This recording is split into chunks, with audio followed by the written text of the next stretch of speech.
Inductive versus deductive logic. The dead hand of Aristotle.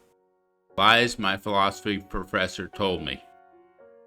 I'm doing a series of videos on the epistemology of reason because freedom is built on the foundation of reason. The standard narrative that we've been told about inductive versus deductive reasoning is that Aristotle gave us deductive reasoning. A classic example of deductive reasoning is this syllogism. All men are mortal. Socrates is a man. Therefore, Socrates is mortal. Notice that we start with two premises or universals, and from these premises, we can draw a conclusion. As long as the two premises are correct, then the conclusion has to be correct. By the way, this sort of deductive reasoning is the basis of all computers. In fact, it's the basis of all digital electronics. So you can see this is a very powerful technique. In the standard narrative that we're told, Thomas Aquinas comes along and incorporates Aristotelian logic into Christianity. But the deductive reasoning of Aristotle is hindering science in the Enlightenment. So along comes Sir Francis Bacon, and he gives us inductive reasoning. Inductive reasoning is where you make a number of observations and draw a conclusion from them. Proper science always starts from inductive reasoning. Although inductive reasoning is much more complex than this, as this chart of Bacon's description of the inductive process shows.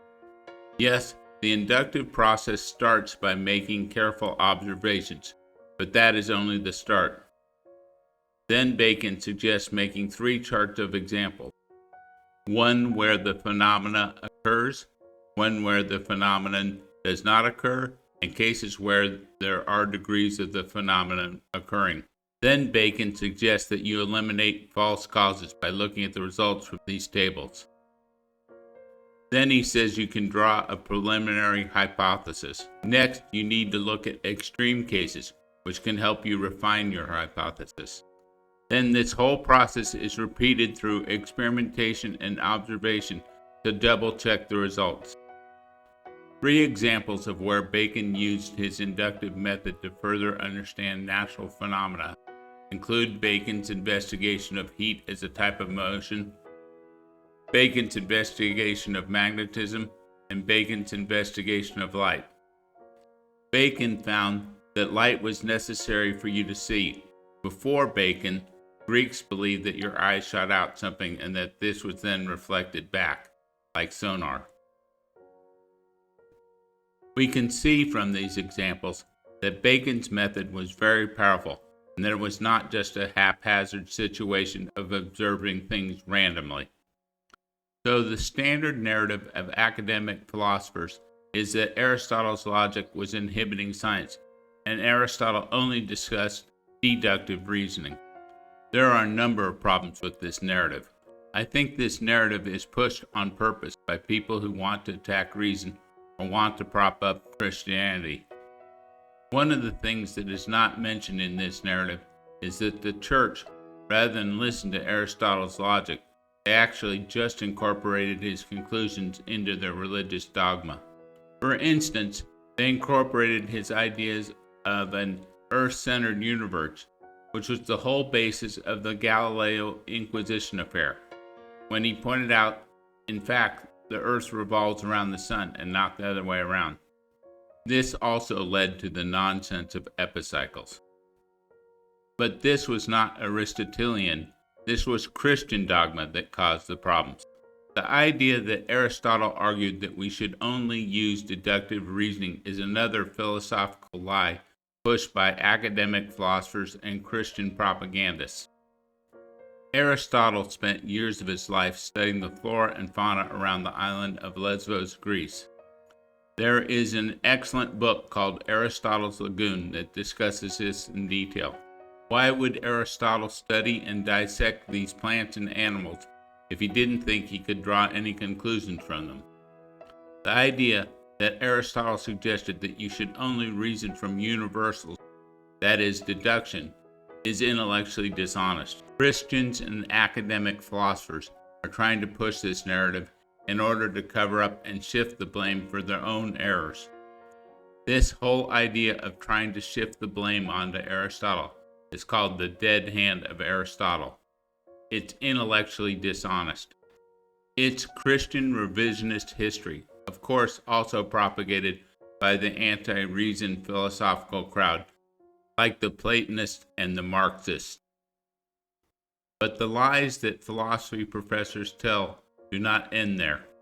After smearing and slandering Aristotle with lies about him not knowing anything about induction, they point to David Hume and his so-called problem with induction. Hume's example of the problem with induction is that you observe 100 swans, and they're all white, so you draw the conclusion that all swans are white. We can see that this example of Hume's does not follow Bacon's process at all. He doesn't create the three tables, one where the phenomena occurs, one where it doesn't occur, and one where it occurs somewhat. If Hume had done this process, he would have seen that in fact not all swans are white. Hume has no causal reason for believing that all swans are white, so this is just correlation, which is not what induction is about. Bacon's definition of a hypothesis is that there's a causal reason for why this occurs. Hume's example fails to follow the process of induction, and even if you made this mistake of making this conclusion, Bacon is very clear that you continue to do new experiments and make new observations, which would have shown, in fact, that not all swans are white. This example of Hume's is pushed as being profound by the usual suspects of the anti-reason intellectuals, that is, the Platonists, Kantians, Hegelians, and Burkes, among others. The whole point of induction is to find causal reasons that things occur, which, by the way, Hume argued that cause and effect does not exist. Note that he denies cause and effect 100 years after Newton's understanding of gravity. This scumbag named David Hume suggests that there in fact is no such thing as cause and effect. All we can say according to Hume is that one thing follows another. This after Newton had invented the reflecting telescope, and there had been hundreds of them built, which clearly shows cause and effect, and Newton had calculated what it takes to get into orbit, which turned out to be absolutely correct. And he was the first person to explain why there were two tides, and yet this lazy, fat, pompous, aristocrat, scumbag, shithead suggests that there's no such thing as cause and effect. But why do you call them shit? Because they are shit. A bunch of lazy, do-nothing, irrationalist philosophers repeat Hume's intellectually dishonest claim over and over. This is malpractice of the highest order. These people hate reason, accomplishment, and humanity in general. They want to destroy our ability to reason and hate freedom, and they hate themselves. I even read an article where someone suggested that the problem of induction has never been solved. If this person had been honest, the reality is that the problem of induction never existed.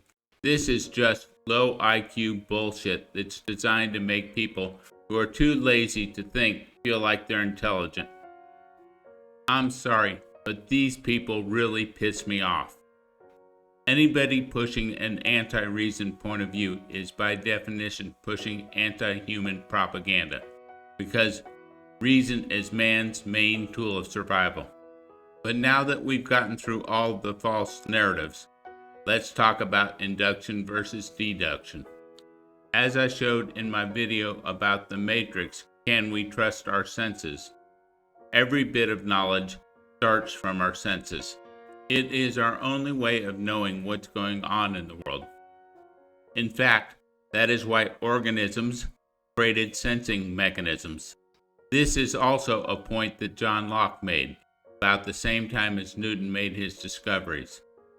The point of induction is to take observations and find causes and effects, which then can be translated into universals, which can be used in syllogisms like Aristotle's deductive reasoning.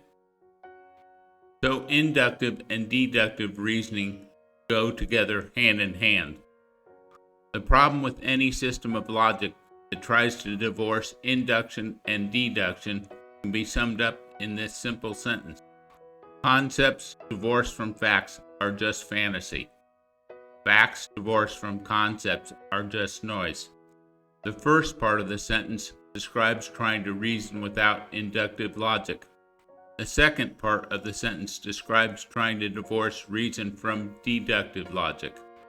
Both are fallacy and just nonsense pushed by irrationalists who wanted to destroy our ability to think because they hate themselves and they hate freedom. Millay clearly does not subscribe to any of this epistemological bullshit. He points to data over and over, and he draws conclusions about how that data shows how people who live in freedom are wealthier, healthier, and live longer, which is just another win for the genius of Javier Millay. Long live freedom, damn it.